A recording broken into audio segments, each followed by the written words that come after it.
ರೀತಿ ಹೇಗೆ ಅಗೇನ್ಸ್ಟ್ ಅಮೆರಿಕದ ಬಳಿಯಲ್ಲಿ ಕ್ಷಿಪಣಿಗಳ ಸಂಗ್ರಹ ಮುಗಿದಿದೆಯಾ? ಕ್ಷಿಪಣಿಗಳನ್ನು 4 ಪಟ್ಟು ಜಾಸ್ತಿ ಉತ್ಪಾದನೆ ಮಾಡಿ ಅಂತ ಹೇಳಿ ಅಮೆರಿಕದ ಅಧ್ಯಕ್ಷನ ಕಡೆಯಿಂದ ಆ ಸಂಸ್ಥೆಗಳಿಗೆ ಹೋಗಿರ್ತಕ್ಕಂಥ ಮಾತಿನ ಅರ್ಥ ಏನು? ಇರಾನ್ ಬಳಿ ನಿಜಕ್ಕೂ ಅಷ್ಟೊಂದು ಕ್ಷಿಪಣಿಗಳಿದೆಯಾ? ಇನ್ನು 5 ತಿಂಗಳಾದರೂ ಚಿಂತೆ ಇಲ್ಲ, 3 ತಿಂಗಳಾದರೂ ಚಿಂತೆ ಇಲ್ಲ, ನನ್ನ ಬಳಿ ಕ್ಷಿಪಣಿ ಇದೆ ಅಂತೇಳಿ. ಅದರ ಬೆಲೆ $20,000 $15,000 ಸಣ್ಣ ಪ್ರಮಾಣದ ಕ್ಷಿಪಣಿ ಹಾರಿಸುತ್ತೋ ಡ್ರೋನ್ ಹಾರಿಸುತ್ತೋ ಬೇರೆ ಸರ್. ಆ ಸಂಗ್ರಹ ಅವ್ರ ಬಳಿ ನಿಜವಾಗ್ಲೂ ಇದೆಯಾ ಅಂತ?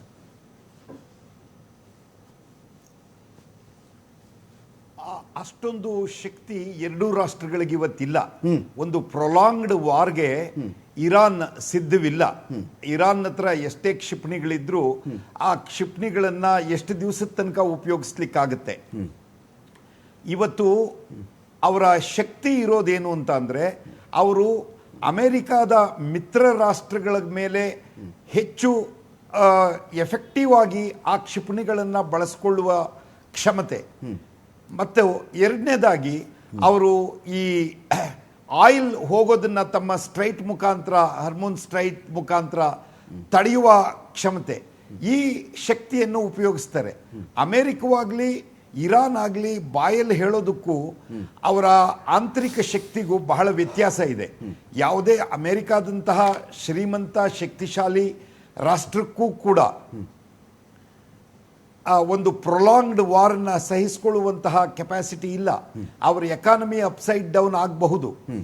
ಇರಾನ್ಗೆ ನಮ್ಮ ಕೋ ಪ್ಯಾನಲಿಸ್ಟ್ ಸುನಿಲ್ ಹೇಳಿದ ಹಾಗೆ ಇಸ್ರೇಲ್ಗೆ ಇದು ಅಸ್ತಿತ್ವದ ಪ್ರಶ್ನೆ.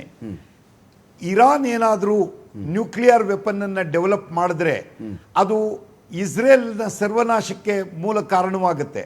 ಅದನ್ನ ಅವರು ಬಾಯ್ಬಿಟ್ಟಿ ಕೂಡ ಹೇಳಿದ್ದಾರೆ. ನಾವು ತಮ್ಮ ಇರಾನ್ಗೆ ಇಸ್ರೇಲ್ಗೆ ಇವತ್ತು ಯಾರಾದರೂ ಮೂಲ ಶತ್ರು ಅಂತ ಅಂದರೆ ಅದು ಇಸ್ರೇಲ್ ಅಂತ. ಅದರಲ್ಲೂ ಈ ರಿಲಿಜಿಯಸ್ ಲೀಡರ್ನ ಕಮಾಂಡ್ನಲ್ಲಿರುವಂತಹ ಇರಾನ್ ಬಹಳ ಅಪಾಯಕಾರಿಯಾಗಿತ್ತು. ಈ ಕಾರಣದಿಂದ ಅವರು ಆ ಖೊಮೇನಿಯನ್ನು ಕೊಂದು ಅಲ್ಲಿ ಒಂದು ಬೇರೆ ವ್ಯವಸ್ಥೆಯನ್ನು ಮಾಡಬಹುದು ಅನ್ನುವ ಪ್ರಯತ್ನ ಮಾಡಿದ್ರು. ಆದರೆ ಆಗಿದ್ದೇನು, ಒಬ್ಬ ಖೊಮೇನಿ ಹೋಗಿ ಇನ್ನೊಬ್ಬ ಖೊಮೇನಿ ಬಂದ. ಮತ್ತೆ ಅವರಲ್ಲಿ ನ್ಯೂಕ್ಲಿಯರ್ ವೆಪನ್ ಇನ್ನೂ ಪತ್ತೆ ಆಗಿಲ್ಲ. ಸುನಿಲ್ ಅವರು ಹೇಳಿದಾಗೆ ಅವರು ಬಾಂಬನ್ನ ಮಾಡುವ ಹತ್ರಕ್ಕೆ ಹೋಗಿದ್ರು, ಆದ್ರೆ ಅದನ್ನ ಮಾಡಿಲ್ಲ. ಆ ದೃಷ್ಟಿಯಿಂದ ಇವತ್ತು ಅಮೆರಿಕ ಮತ್ತೆ ಇಸ್ರೇಲ್ ಯಶಸ್ವಿ ಆಗಿರಬಹುದು.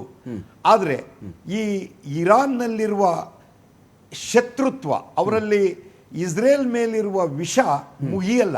ಯುದ್ಧ ನಿಂತರೂ ಕೂಡ ಇರಾನ್ ನಮ್ಮೆಲ್ಲರ ಈ ನಾಶಕ್ಕೆ ಕಾರಣ ಇಸ್ರೇಲ್ ಮತ್ತು ಅಮೆರಿಕ ಅಂತ ತಮ್ಮ ಈ ಏನು ಪ್ರತಿರೋಧ ಬೇಸಿಕಲಿ ಬಿಸ್ನೆಸ್ ಮನ್ ಆಗಿರ್ತಕ್ಕಂಥ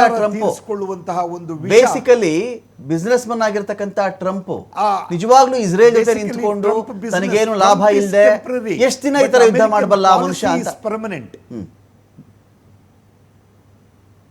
ಹೌದು, ಅವನು is basically A business man. ಅವನು ಎಲ್ಲಾನು ಹಣದ ರೂಪದಲ್ಲಿ ಅಳಿತಾನೆ. ಅವನು ಒಂದು ರೀತಿಯಲ್ಲಿ ನನ್ನ ದೃಷ್ಟಿಯಲ್ಲಿ ಹೇಳಿ ಅವನು ಮುಖಾಮುಖಿ ಯಾವುದನ್ನು ಹೆದರಿಸಲಾರ. ಆದರೆ ತನ್ನ ಆರ್ಥಿಕ ಬಲದಿಂದ, ತನ್ನ ಕುಯುಕ್ತಿಗಳಿಂದ ಈ ದೇಶಗಳನ್ನ ಕಂಟ್ರೋಲ್ ಮಾಡಬೇಕು ಅಂತ ಹೊರಟಿರುವಂಥದ್ದು ಅಮೆರಿಕಾದ ಲಾಂಗ್ ಟರ್ಮ್ ಇಂಟರ್ನ್ಯಾಷನಲ್ ಪಾಲಿಸಿಗೆ ಧಕ್ಕೆಯನ್ನು ತರುವಂಥದ್ದಾಗಿದೆ. Okay okay, thank you Arkesh sir. ಸಾಕಷ್ಟು ವಿಷಯಗಳ ಬಗ್ಗೆ ಮಾತಾಡಿದ್ದೀರಿ. ಥ್ಯಾಂಕ್ ಯು ಸುನಿಲ್, ಸಾಕಷ್ಟು ವಿಷಯಗಳ ಬಗ್ಗೆ ತಾವು ಮಾತಾಡಿದ್ದೀರಿ.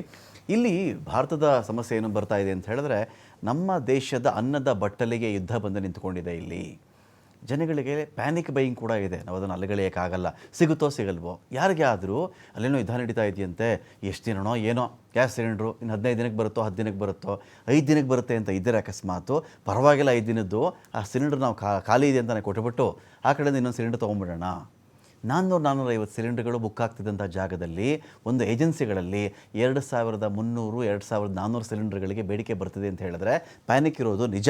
ಇದರ ಮಧ್ಯೆ ಬೆಲೆ ಏರಿಕೆ ಅಂತ ಯಾವಾಗ ಮಾಡಿದ್ರೋ ಆ ಬೆಲೆ ಏರಿಕೆನೇ ಪ್ಯಾನಿಕ್ ಬಟನ್ ಅವರೇ ಒತ್ತು ಬಿಟ್ಟುಬಿಟ್ರ ಅಂತ. 60 ರೂಪಾಯಿನ ಜಾಸ್ತಿ ಮಾಡ್ತಾ ಇದ್ದೀವಿ, ಅಲ್ಲಿ ಯುದ್ಧ ಆಗ್ತಿದೆ ಅಂತ ತಕ್ಷಣವೇ ಪ್ಯಾನಿಕ್ ಬಟನನ್ನು ಪ್ರೆಸ್ ಮಾಡಿದ್ದು ಯಾರು? ರೂಪಾಯಿ ಜಾಸ್ತಿ ಮಾಡಿದ್ರು ಅಂದರೆ ಇನ್ಮೇಲೆ ಕಷ್ಟ ಆಗಬಹುದೇನೋ, ಸಿಗಲ್ವೇನೋ ಅಂತ ಹೇಳಿ ಆ ಮೆಸೇಜ್ ಪಾಸ್ ಆಗಿಬಿಟ್ಟಿದೆಯಲ್ಲ, ಇದು ಹೋಟೆಲ್ಗೂ ಪೆಟ್ಟು ಕೊಡ್ತಾ ಇದೆ, ಈ ಕಡೆ ಜನಗಳಿಗೂ ಪೆಟ್ಟು ಕೊಡ್ತಾ ಇದೆ. ಇದರ ಮಧ್ಯೆ ಕಮರ್ಷಿಯಲ್ ಸಿಲಿಂಡರ್ ಸಿಗ್ತಾ ಇಲ್ಲ, ನಾವು ಕೊಡೋಕ್ಕಾಗಲ್ಲ ಅಂತ ಹೇಳಿದ್ಮೇಲೆ ಅದು ಇನ್ನೂ ದೊಡ್ಡ ಪೆಡಂಭೂತವಾಗಿ ಕಾಡಕ್ಕೆ ಶುರುವಾಗಿದೆ. ಇದರ ಆಚೆಗೆ ಈ ಯುದ್ಧದಲ್ಲಿ ಇರಾನ್, ಇಲ್ಲಿ ಏನು ಹೇಳ್ತಾರೆ, ಅಮೆರಿಕ ಗೆಲ್ಲಲ್ಲ, ಇರಾನ್ ಸೋಲಲ್ಲ. ಈ ಮಾತು ಒಂದು ಕಡೆ ಇದೆ. ಅಮೆರಿಕ ಇಸ್ರೇಲ್ ಗೆಲ್ಲಕ್ಕಾಗಲ್ಲ, ಇರಾನ್ ಸೋಲಲ್ಲ ಇದರಲ್ಲಿ ಅಂತ ಹೇಳಿ. ಸೋತವನಂತೂ ಸತ್ತ, ಇದರಲ್ಲಂತೂ ಸತ್ತವರೇ ಸೋತರು. ಇದರ ಆಚೆಗೆ ಈ ಎಲ್ಲರಲ್ಲೂ ಈ ಇರಾನ್ ಅಂತ ವಿಚಾರ ಬಂದಾಗ IRGCಗೋಸ್ಕರ ಅಧ್ಯಕ್ಷ ಇದ್ದಾನ, ಅಧ್ಯಕ್ಷನಿಗೋಸ್ಕರ IRGC ಇದೆಯಾ ಅಂತ ಪ್ರಶ್ನೆ ಬರುತ್ತೆ ಅಲ್ಲಿ. ಅಧ್ಯಕ್ಷ ಒಂದು ನೆಪ ಮಾತ್ರಕ್ಕೆ ಅಂತ